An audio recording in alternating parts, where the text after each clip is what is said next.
静，安静的久久的。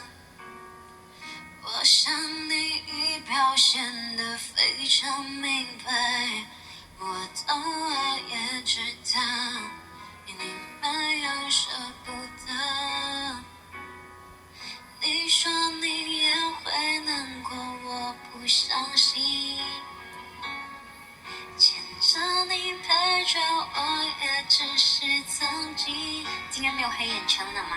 希望他是真的比我还要爱你，我才会逼自己离开。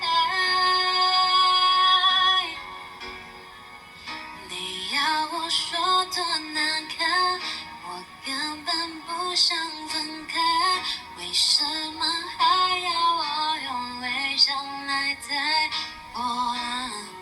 我没有这种天分，包容你也接受它，不用担心的太多，我会一直好好过。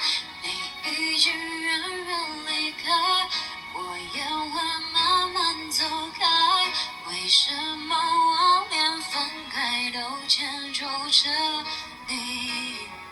我真的没有天分，安静的没那么快，我会学着放弃你，是因为我太爱你。